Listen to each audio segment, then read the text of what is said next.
Everything broke right for Ole Miss in the college football rankings. Everything. We'll explain.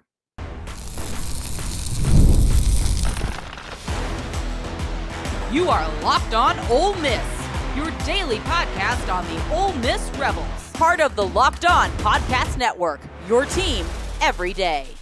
Welcome to the Locked On Ole Miss podcast, the most watched Ole Miss podcast out there. I'm your host, Steven Willis, a 10-year veteran member of the national media with Yahoo Sports and a former Ole Miss staff member. On today's show, we'll break down what might be the best possible outcome for the Rebels in the first college football playoff rankings.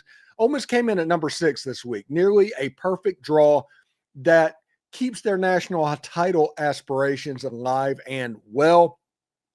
When you look at how the committee evaluated the teams, considering the big game still ahead, there's a very real path for Ole Miss to punch its ticket to the Sugar Bowl on January 1st just by taking care of business. That's why we talk about how big this month is.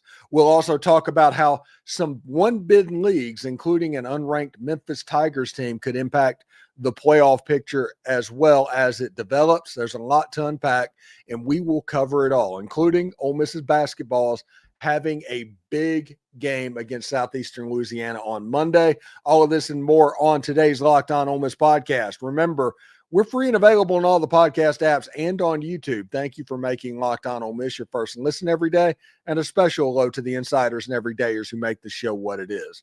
Today's episode is brought to you by FanDuel. Right now, new customers can bet just $5, and if that bet wins, you'll get $300 in bonus bets to use across the app. Download the app today. So we've been talking pretty much all week about what this month means for Ole Miss football. And a lot of people try to get funny and cute and trying to establish it to a game or an opponent or something like that.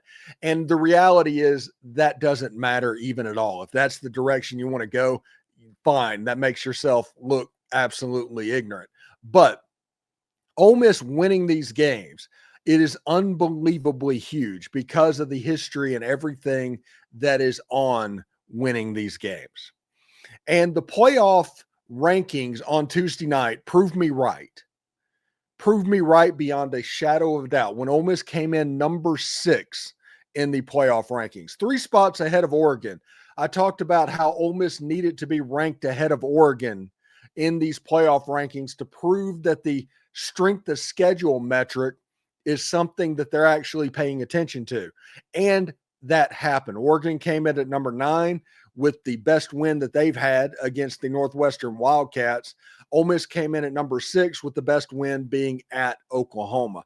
That was an unbelievably big win for the Ole Miss Rebels, setting up all of this. Ole Miss got nearly a perfect draw coming in at number 6. And that was Georgia at number 5, Alabama at number 4, Texas A&M at number 3.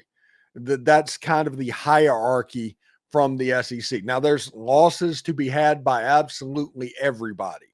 And Ole Miss does have a mulligan potentially in their quiver right now. But Ole Miss at 11-1, it opens up every possibility. We'll talk about what could happen in the next segment. But when you look at these inaugural rankings, the first thing that you need to take away from them, not necessarily where you are, but the important part about these rankings are judging exactly how the committee is going to rank teams.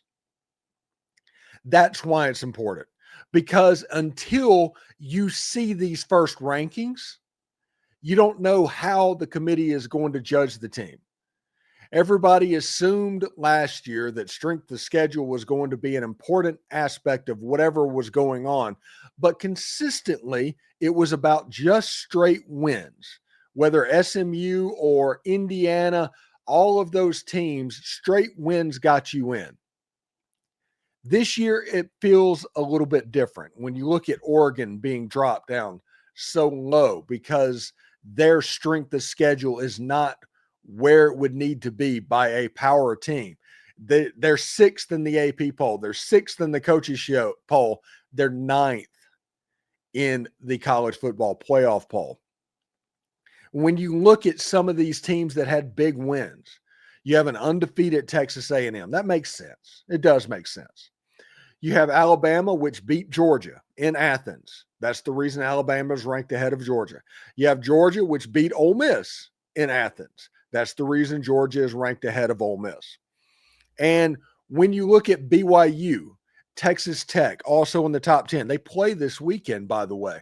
This is one of the teams that losses are going to pile up. If BYU wins that game, the Big 12 is likely a one big league. So you can see how judging off of these inaugural rankings and how they place teams, it's going to help teams down the road to figure out exactly what they have to do. Because the silly, stupid thing that we just didn't know until right now is what was required to move up in the rankings. Is it just a W? If that's the case, Ole Miss is likely going to be a 10-point favorite in each of their last games. Is it the strength of schedule? If that's the case, Ole Miss might drop down just a little bit because of how bad South Carolina and how bad Florida that is. Winning a game at Mississippi State that has maybe 6 wins, it could look different. And there's nothing more dangerous in the world than a 5-win Egg Bowl team. So looking at what's going on with these rankings, that's a big deal. And Ole Miss coming in at number 6, they're matched up with Virginia, who's number 14, and that is important. The top ACC team is number 14. There are 2 bid stealers out there right now. Oklahoma and Texas, they're ranked 11th and 12th, but they're not in the playoffs because of these bid stealers. When you look at Virginia at number 14, coming in at number 11 in the playoff, essentially, and then Memphis is not even ranked. They're not even in the college football playoff rankings, but they're going to get a spot to potentially go to Athens, or whoever is the 5 seed is going to host Memphis. It's interesting. When you look at what the committee is doing, they're obviously trying to make the Big 12 a one-bid league. But if Texas Tech beats BYU, they want it to be a 2-bid league, if that makes sense. If BYU wins the game, Texas Tech is going to have their second or third loss, and they'll basically be eliminated. Oklahoma, who's sitting at number 12 right now, they have a road game at Alabama that feels like a playoff elimination game. It just does. Feels like a playoff elimination game. Texas at Georgia, playoff elimination game. Whoever loses that game, they could tumble enough to where the bid stealers in Virginia and in Memphis could make it hard to get in. Ole Miss needs to win out. I think 10-2, they might be all right, but losing that second game makes it tricky. They have to win out. That's the reason I am talking about the importance of these games and the way that I'm doing it. Because the reality of what is going on is Ole Miss needs to make the playoff this year. They're in the best position that they've ever been to do it. And because Oklahoma beat Tennessee, you're in the tiebreaker talk for the SEC championship game if Texas beats Texas A&M. That's all that has to happen. Texas beats Texas A&M, you have a chance. Off of conference opponents, somehow strength of schedule or whatever. You have a chance to move on to the next level. So everything's at your fingertips. SEC championship, Heisman Trophy, national championship. Everything is there for the taking. It's going to be up to these players and these coaches and this fan base to will it to happen. That is why this week and next week and the week after that and the week after that are the most important weeks in Ole Miss history. This 3-game stretch will be absolutely magical because of where it sits in the pantheon of history. Everybody that's looking at a coaching search that may or may not happen, you're doing it wrong. This is a November to remember. This is a November that you're going to remember your entire life, one way or another, because of what happened. And because of that, it would be a shame if you kind of overlooked everything talking about what was going on. This is why every single game matters right now. Ole Miss is staring down a stretch with everything on the line, a potential Sugar Bowl trip or potentially a playoff matchup against like UVA just by taking care of business. Every snap, every possession, every Saturday from here on out is part of the most important 3-game stretch in Ole Miss history. We'll explain what's at stake, how the Rebs keep their edge, and why Lane Kiffin has them laser focused. That's all coming up next. You know, the NBA is back, and there's no better place to get in on the action than with FanDuel, the official sports betting partner of the NBA. Even if you missed the start of the game or want to ride a hot hand, FanDuel has live bets on everything from who will score next to the fourth quarter comebacks you crave. Plus, you can even combine your live bets into a same-game parlay for a shot at a bigger payout. It helps keep every game exciting, especially when your team is making that late push. Right now, FanDuel is giving new customers $300 in bonus bets when you win that first $5 bet. So head to FanDuel.com to sign up and play your game with FanDuel, the official sports betting partner of the NBA.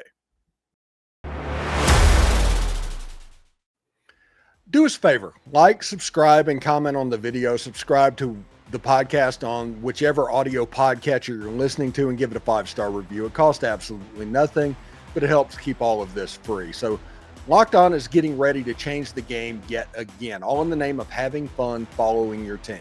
It's coming in December, and it's going to be really cool. We've got some people helping out with what's going on, news breaks, and all of that. We'll tell you about it as more information is available. And don't forget to check out a second listen on the network. Nearly every team, college or pro, is ready for you.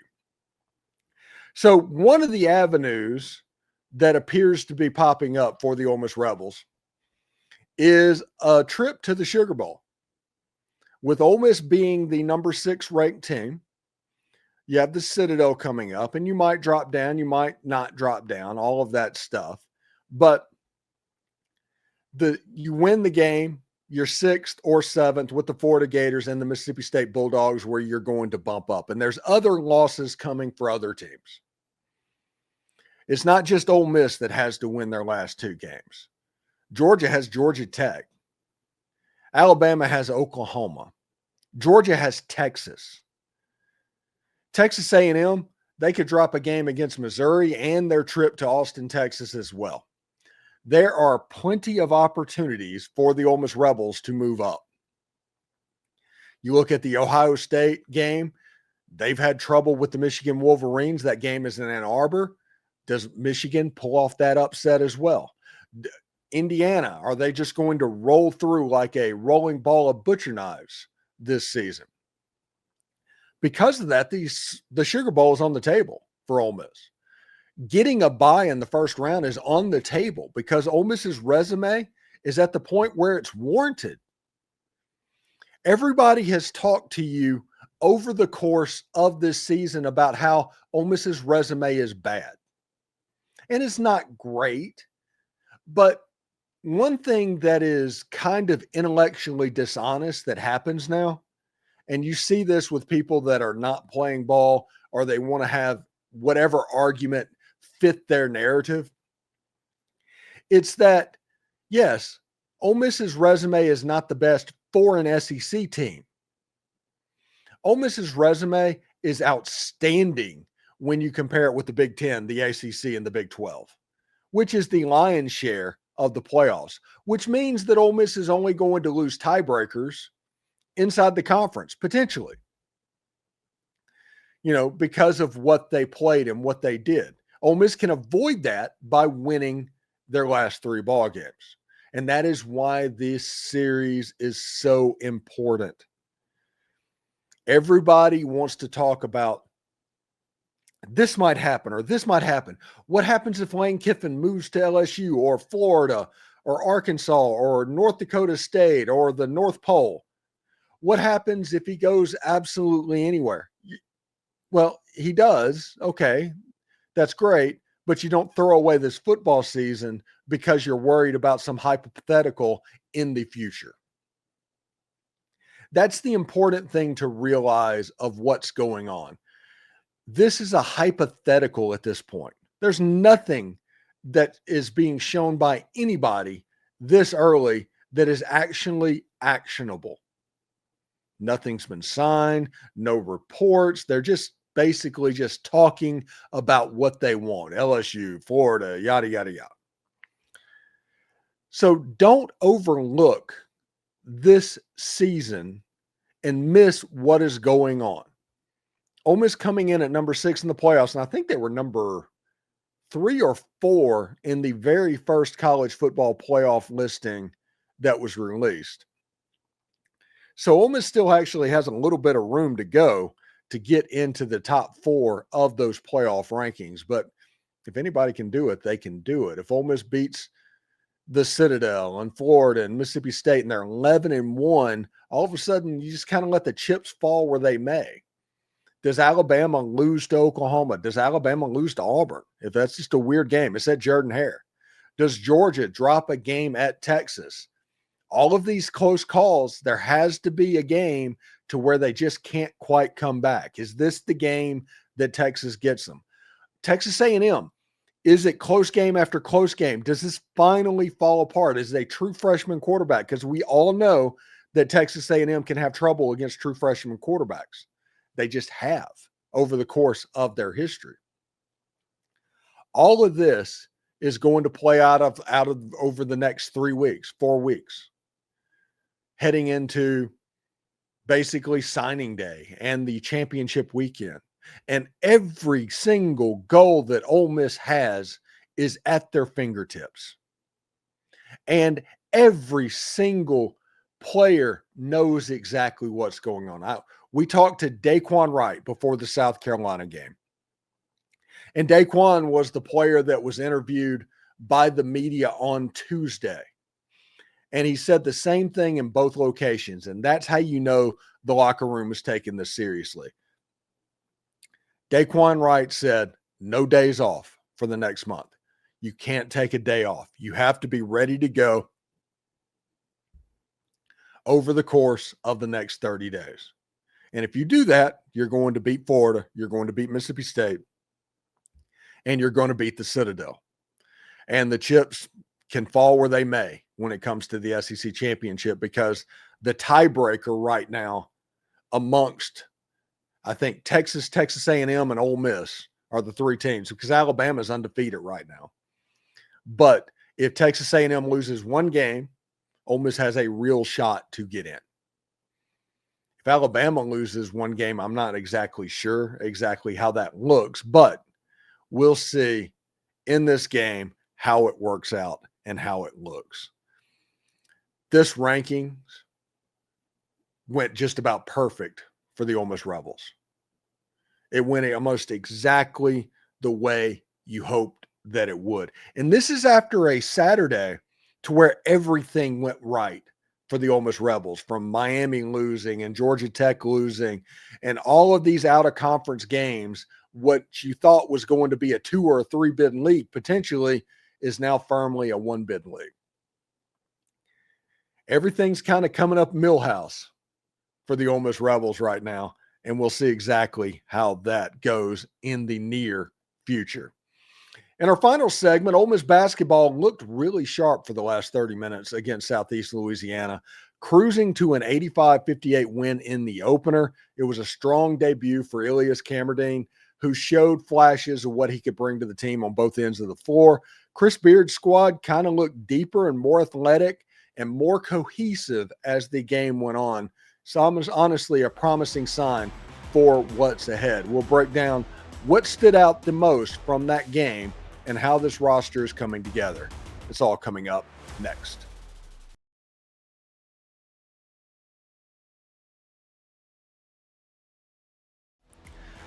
Ole Miss took down the Southeast Louisiana Lions. I think they're the Lions. Monday night, they beat them 88-58. And it honestly was the kind of the tale of two games. Ole Miss came out pressing really hard. If you think about Gossamer in the Looney Tunes cartoons back in the day, that is like holding Bugs Bunny and it's like, I love you and I squeeze you and I call you George. Ole Miss was kind of pressing. They were pushing really hard. And because of that, shots just weren't falling. It was a typical first game of the season, if you ask Chris Beard. But when the shots started going down about 10, 11 minutes into the game, Ole Miss went on a 17-0 run, and that game was over. It was ball game. And Ole Miss ended up winning the game by 30 points. And it didn't look close. And you can forget the way those first 10 minutes looked in the game because of the way the last 30 minutes looked in the game. But it was a first game of the season, and Ole Miss has Louisiana Monroe, I think, Friday night. And for me, just so you know, we're not going to react right after the Louisiana Monroe game. We're going to react Saturday morning when we do the pregame show for the Citadel. So expect the reaction on Saturday morning, not Friday night. So just heads up there. The one thing that stands out in this game, first of all, Malik Dia looks amazing. He needs to rebound better, but Malik Dia, since he's been at Ole Miss, has needed to rebound better. There's kind of becoming a point where you just kind of are what you are. But he scored 20 points in the game. He was helped out by A.J. Storr, who looked fantastic in this ball game. He played the three, and he was a dominant player. He ended up 18 points, scored 4 3-pointers in the game, I do believe. Shot the ball extremely well from the outside. And he showed that he was going to be almost an offensive force for the Ole Miss Rebels based on the sample size that we have. And then there was Ilias Kamerdine, who only scored 13 points and didn't blow you away with assists or anything like that. But he flashed. He really flashed as somebody that the game was just slow around him. There was the game needs to slow down. He was making no-look passes that were hook passes over the top for layups. It was beautiful. And he didn't shoot the ball particularly well in this game. That's going to come. I have no doubt about it. But his passing was completely on point. He described his game, I think it was according to Kermit Davis in the broadcast, as just a playmaker. And I believe that.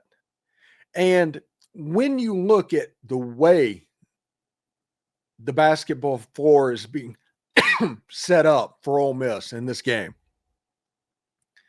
you have James Scott, you have Malik Dia at the 4 and the 5, you have A.J. Storr, you have Travis Perry, who struggled in this first game. We'll talk about that in a little bit. We'll talk about that with Tim Thomas a little bit later on. But Kamerdine and everybody getting together for an 85-58 win, it was a big moment because Southeast Louisiana looked fairly well coached. They looked like they knew what was going on. They looked like they knew what they needed to do. And whenever you see them doing that, especially early in the game, it basically let everybody know and put Ole Miss on notice from the very start. I think the score was 21-20, something like that at the start of that 17-0 run. And then Ole Miss hit threes and dunks and all of that. And next thing you know, it was like a halftime score where Ole Miss was up by 18 points or something like that. The game was essentially over at halftime because of that run. So what you saw was a tale of two halves, essentially, even though the first half of the first half was the bad part. And that first 10, 12 minutes, something like that. The last 30 minutes, Ole Miss was going. You could see they loosened up. They felt better. They scored the ball. Patton Pinkins hit a three. I think he is going to be an unbelievable shooter for this Ole Miss Rebel team. And Ole Miss has some bigs. They actually out-rebounded Southeast Louisiana like 44-28. And seeing you out-rebound somebody, that's kind of an impressive part going into the game. So the next game is against Louisiana Monroe on Friday. We'll react to it Saturday morning and what's going on. But Ole Miss had about as good of a start as you could ask for. And the big-time players that came in, the transfers, with the exception of Travis Perry, who I think he's still forcing a little bit. He needs to see a ball go through the cylinder. Once that happens, he'll be fine because he missed some wide open shots in the course of this game. And he is going to become exactly what you want. But he was just pressing a little bit tonight. So we'll see if that gets turned around against the Louisiana Monroe Warhawks and if this Ole Miss basketball team can kind of recreate what's going on. Because as Auburn, there's not a gimme in these early conference schedule games with Bethune-Cookman taking them to overtime. It should be a lot of fun to see what happens.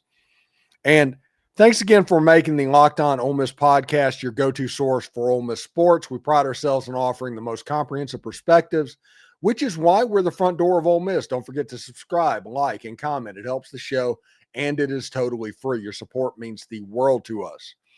Thank you for making Locked On Ole Miss your first listen today. For your second listen, check out Locked On SEC. Chris Gordy breaks down the best conference in college sports, from the rivalries to the championship and every game in between. Find Locked On SEC on YouTube or wherever you listen to podcasts. It is part of the Locked On Podcast Network, your team every day. Hotty toddy, everybody. And remember, analytics is just the old English word that means bad football. We'll see you tomorrow.